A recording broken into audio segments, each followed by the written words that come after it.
எல்லோரும் சந்தோஷமாக, மனசு சந்தோஷமாக, பணம் காசோட செல்வாக்கோட இருக்கணும் அப்படின்னு எல்லாருக்கும் என்ன இருக்கு இல்லையா? அப்போ அதுக்கு நாம முதல்ல என்ன பண்ணணும்? தினமும் நம்ம எல்லோரும் குளிக்கிறோம். குளிச்ச உடனே நிறைய பேர் என்ன பண்றாங்கன்னா, இந்த குளிச்ச உடனே டவலால முகத்தை துடைக்கிறாங்க. முதல்ல முகத்தை துடைக்கிறாங்க. முகத்தை துடைச்ச உடனேயே அந்த இடத்துல யார் வருவா அப்படின்னு கேட்டா, தரித்திரத்தை கொடுக்கக்கூடிய அங்கே மகாலட்சுமியோடைய அக்கா, அவள் ஜேஷ்டா தேவின்னு சொல்லுவா. மூ தேவி அப்படின்னு அவளுக்கு ஒரு பெயர் இருக்கு. அவ வாசம் பண்ணிடுவா.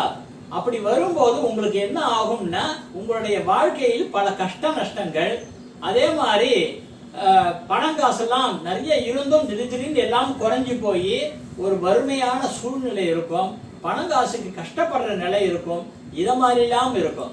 ஆனா உங்களுக்கு இது நல்ல விதமாக உங்களுக்கு வரணும் அப்படின்னா, நீங்க இனிமேல் நீங்க செய்ய வேண்டியது என்னன்னா, குளிச்சு முடிச்ச உடனே டவலால உடம்பு துடைக்கிறீங்க இல்லையா? அந்த டவலால உடம்பு துடைக்கும் போது முதுகு பக்கத்தை முதலில் துடையுங்கள். அப்படி முதுகு பக்கத்துல முதல்ல துடைச்சிட்டீங்கன்னா, அங்க உங்களுக்கு இந்த மாதிரி பிரச்சனைகள்லாம் வராது. உங்களுக்கு எல்லா விதமான கஷ்ட நஷ்டங்களும் நீங்கி அமோகமாக நீங்க உங்களுடைய வாழ்க்கை சௌகரியமாக இருக்கும்.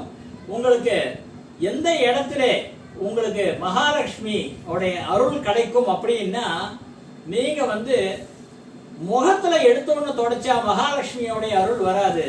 அந்த இடத்துல அவருடைய அக்கா குடிகொண்டுருவா. அதனால முதுகு பக்கத்திலே நாம துடைக்கும் போது அப்போ மகாலட்சுமியோடைய அருள் உங்களுக்கு பரிபூர்ணமாக கிடைக்கும். முதுகு பக்கத்திலே துடைக்கிறதுனாலே ஜேஷ்டா தேவி, மூதேவி அப்படின்னு சொல்லக்கூடிய அந்த அவள் அக்கா வாசம் செய்ய மாட்டா.